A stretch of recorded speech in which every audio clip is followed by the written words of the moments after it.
Today I'll be showing you how to carve a perfect pumpkin this Halloween season.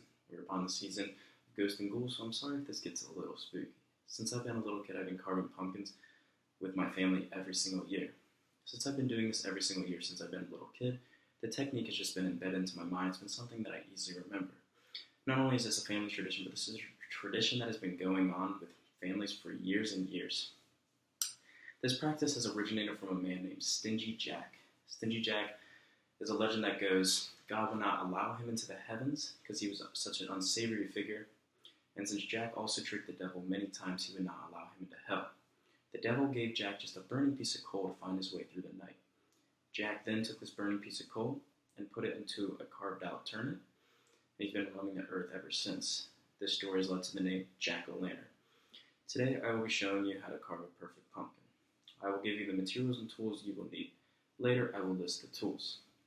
Today, a larger pumpkin will be used so you have a greater point of view of what I'm doing. A quick pumpkin fact is that pumpkins have actually been growing in North America for the past 5,000 years. They are indigenous to the Western Hemisphere. I found this fact on the History Channel. Next, I will describe the steps you will need in order to follow the carving process. Carving the perfect pumpkin is essential for this Halloween season. Then, I will show you how to gut the pumpkin. Be careful gutting because you can save the pumpkin seeds as well. Pumpkin seeds are an incredibly healthy food.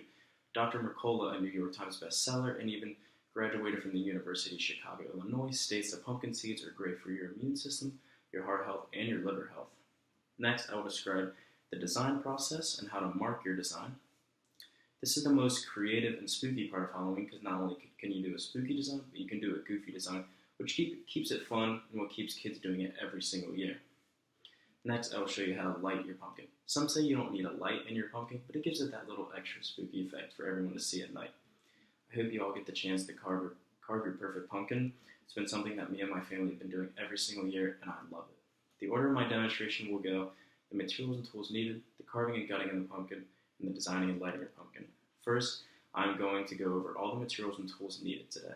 All the materials and tools needed today are very essential for the whole entire carving process. First, I will go over the materials needed. Materials needed. You will need newspaper for the mess and to put on your pumpkin. Next, you will need a trash bag. Then you will need a candle for the lighting. You will need disinfectant wipes to wipe down your hands if you ever get any mess or the table after. Then you will need a bowl to put all of your gutting in. Next, I will go over all of the tools needed. You will need a carving spoon. This is the greatest one, but any spoon will work. Next, you will need a layer for the candle. Next, you will need a permanent marker. Next, you will need a knife. Please be careful with the knife as we don't want you getting cut. Now that you have all the materials and tools, we are now ready to start the next step. Next, I will show you step by step on how to carve and gut your pumpkin. Now that you have all the materials and tools needed, we can start the process. So first, what you're going to want to do, move your pumpkin really quick and take your newspaper given and put it down so it's right over the pumpkin. When we're gutting the pumpkin, we don't want any mess getting anywhere. So the newspaper helps just a little bit. Now place the pumpkin back on the newspaper. Leave an extra side of newspaper for the top of the pumpkin. So first, now we're going to take the knife, and you're going to want to take the knife and carve a circle around the stem of the pumpkin. Make sure you are not cutting the bottom of the pumpkin, and you are cutting around the stem of the pumpkin. When cutting around the stem, make sure it's a circle big enough to get your arm and forearm there. This will come in handy in the whole entire gutting process. So again, cut a circle around the stem, and then now you will have the stem. You can take the stem and there will be a lot more mess on top, so you can just take the stem and just cut a little bit of it off with your knife. This will help just get a little bit of the mess off. Now, put this circle cut and put it on a piece of newspaper. This will come in handy later. Now we can start the gutting process. You're going to want to take your spoon, and pretty much all you're going to want to do is take inside the pumpkin and just get all the interior walls. As you can see, I've already got this pumpkin. This process can take a very long time as you want it to be almost as clear as possible inside this pumpkin. You can also take your knife and start to just cut a little bit of the inside of the pumpkin. This won't hurt it much, but you just want to try to get as much as that gutting out as you can.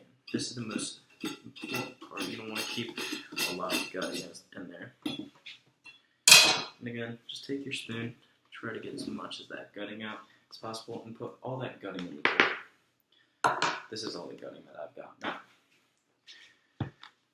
Now that you're done with the gutting process and you've made sure that your interior is super clean, lastly, I will show you how to carve how to design and light your pumpkin. This is the most crucial part, because when designing your pumpkin and cutting it, you don't want to make any bad cuts because it can ruin your whole entire design. The creativity and spookiness of your design is also what will scare off the neighbors this Halloween. So, you're going to take your permanent marker, and you're just going to want to draw a design around your pumpkin. If you can see that, you're just going to want to draw any design you want to do. I did a very simple design, but that is what it's going to look like. So after taking your design, you're going to want to take your knife and just carve perfectly against those lines. As you can see, I've already done it for this pumpkin. And after you've carved out those pieces, just go a little bit against those lines. As you can see, just go a little bit against those lines and clean the pumpkin up a little bit. Now that we're done with the designing process, we can start the lighting process. So what you're going to want to do is take your candle. Please do not put the candle in the pumpkin and then light it, because you can burn your hands.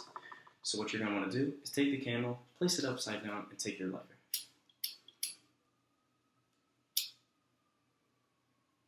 So once you've lit it, the candle, you can put the candle in the pumpkin. You won't be able to see it great since it is daytime out right now.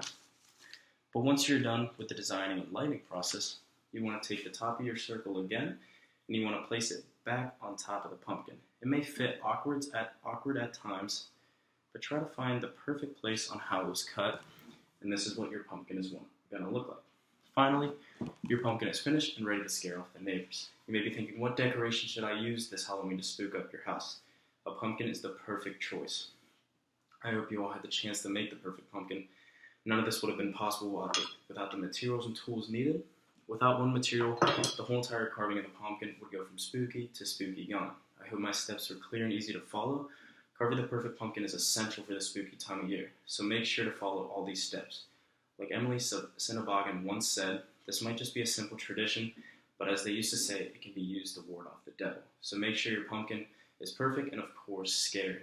The design process is what characterizes your process and characterizes your pumpkin and what makes the process so fun. So, your design can either be goofy or super scary. The possibilities are endless. The candle will add that other spooky effect and extra effect that will scare off the neighbors and even have the ghosts see at night. So, pumpkins haven't only been a family tradition for the past few years, they've been a countrywide tradition. David Energy, a freelance writer of popular culture and has a BA in philosophy, states that the jack-o'-lantern tradition has been around since around the 17th century. The Irish came over and found these easier to cut and accessible pumpkins, and it wasn't until the mid to late 19th century that the carving of the pumpkin has been noted as an established Halloween tradition. Today my demonstration included the tools and materials needed, the carving and gutting of the pumpkin, and designing and lighting your pumpkin. Thank you all for listening and watching and learning how to carve a spooky pumpkin. Now I'm going to go put my own pumpkin outside for the neighbors to see.